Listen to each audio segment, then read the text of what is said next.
नमो नमः।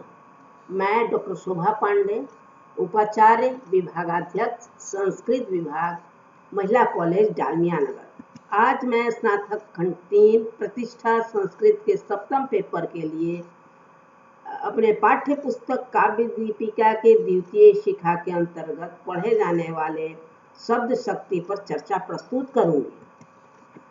काव्य दीपिका के प्रथम शिखा में हमें पढ़ना है काव्य का प्रयोजन, लक्षण और उदाहरण। द्वितीय शिखा में है शब्द की शक्ति, अभिधा, लक्षणा और व्यंजना। तृतीय शिखा में काव्य रस और ध्वनियों का भेद। चतुर्थ शिखा में श्रव्य, दृश्य, काव्य, नाटक आदि का वर्णन। पंचम शिखा में है दोष स्वरूप तथा दोष विभाग का प्रदर्शन। षष्ठ शिखा में गुण का लक्षण और भेदों का विवेचन।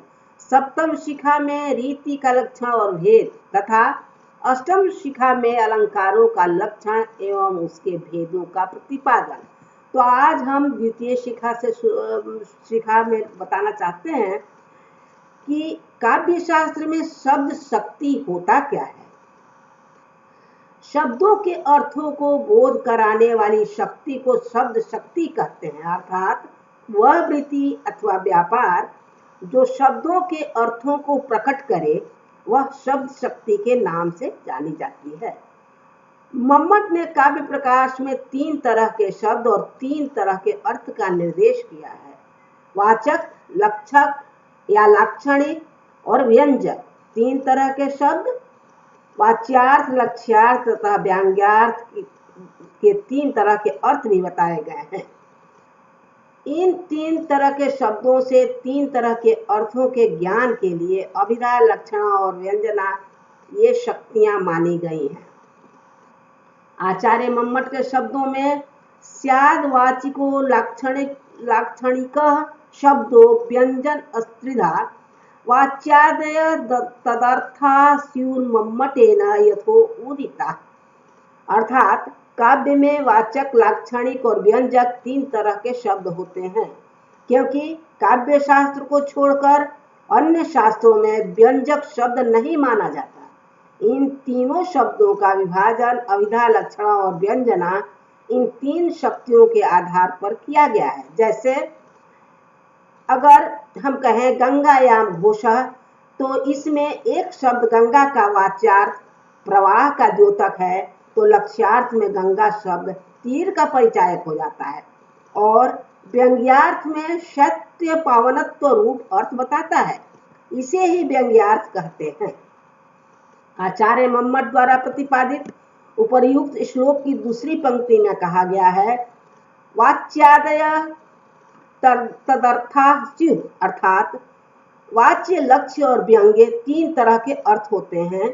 इनमें वाच्य अर्थ अभिधा शक्ति के द्वारा, लक्ष्यार्थ लक्षणा शक्ति के द्वारा और व्यंग्यार्थ व्यंजना शक्ति के द्वारा ज्ञात होता है, जैसे गंगायाम घोषः में है। इस तरह मम्मट के अनुसार शब्दों के अर्थों को समझने के लिए 3 शक्तियां हुई, अभिधा शक्ति, लक्षणा शक्ति और व्यंजना शक्ति।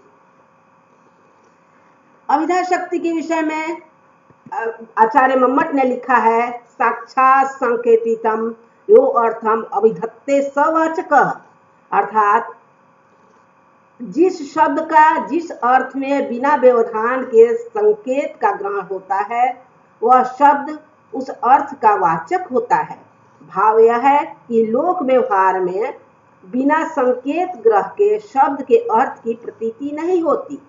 प्रत्येक शब्द संकेत ग्रह की सहायता से ही अपने अर्थ को प्रकट करता है। संकेत लोक व्यवहार से होता है, जैसे कोई उत्तम वृद्ध, मध्यम वृद्ध गामा आनय का आदेश देता है। समीप में बैठा हुआ बालक गाम आनय इस वाक्य को सुनता है और फिर एक पशु विशेष को लाते देखता है। उसे पद का अलग अलग अर्थ का ज्ञान न होने पर भी अखंड वाक्य के द्वारा अखंड वाक्यार्थ का ज्ञान हो जाता है। उसके पश्चात बालक माम बधाना अश्वम आनय, अर्थात गाय को बांध दो, घोड़ा लाओ, इस वाक्य को सुनता है।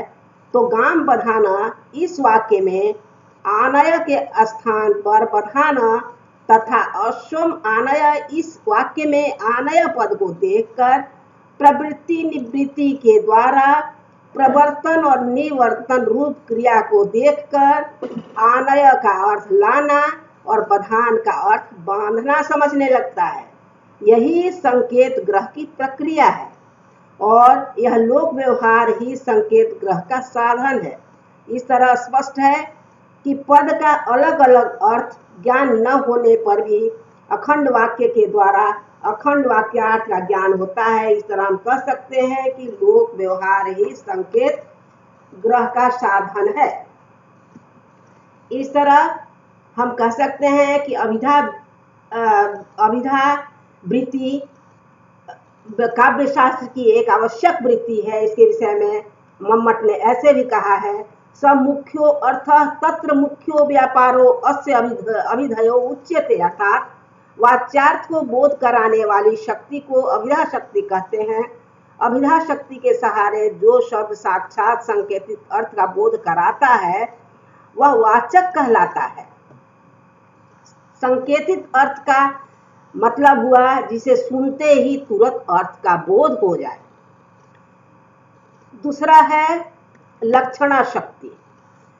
लक्षणा शब्द शक्ति के लिए आचार्य मम्मट ने लिखा है, मुख्यार्थ बाधे तद युक्तो यया अन्यथो प्रतीयते रूढ़े प्रयोजन द्वासौ लक्षणा शक्ति अर्पिता, अर्थात जब शब्द मुख्यार्थ को बांध कर यानी हटाकर मुख्यार्थ से संबद्ध दूसरा अर्थ ग्रहण किया जाता है उसे लक्ष्यार्थ कहते हैं और उस लक्ष्यार्थ को बोध कराने वाली शक्ति को लक्षणा शक्ति कहते हैं।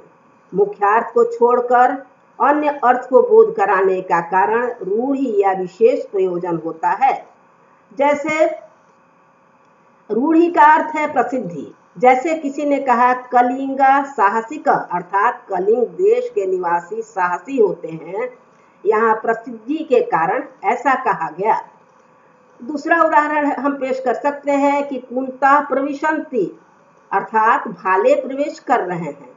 यहाँ पर कुंत अचेतन होने के कारण स्वयं तो प्रवेश नहीं कर सकते, अतः यहाँ कुंत शब्द अपने मुख्यार्थ का त्याग के बिना अन्वय सिद्धि के लिए कुंतधारी पुरुष का आक्षेप कर लेता है। तीसरा है व्यंजना शक्ति। व्यंजना शक्ति के विषय में आचार्य विश्वनाथ का श्लोक यहाँ पर काव्य दीपिकाकार ने प्रस्तुत किया है। विरत स्व अभिधा अद्यासु यया अर्थो बोध्यते अपर सावृत्ति व्यंजना नाम शब्दस्य अर्थ आदिकस्य। व्यंजना वृत्ति से अर्थ बोधक शब्द व्यंजक तथा उससे बोध्य अर्थ व्यंग्य कहा जाता है।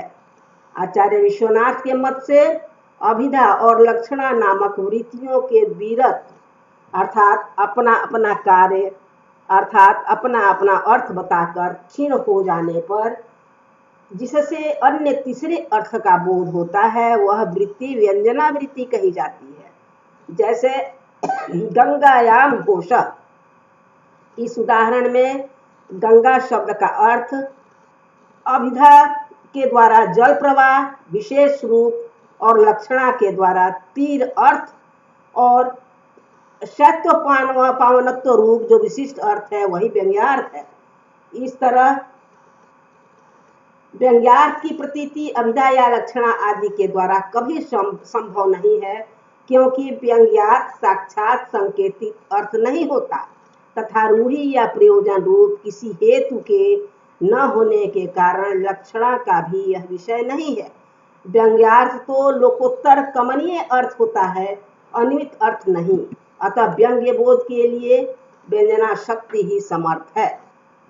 धन्यवाद।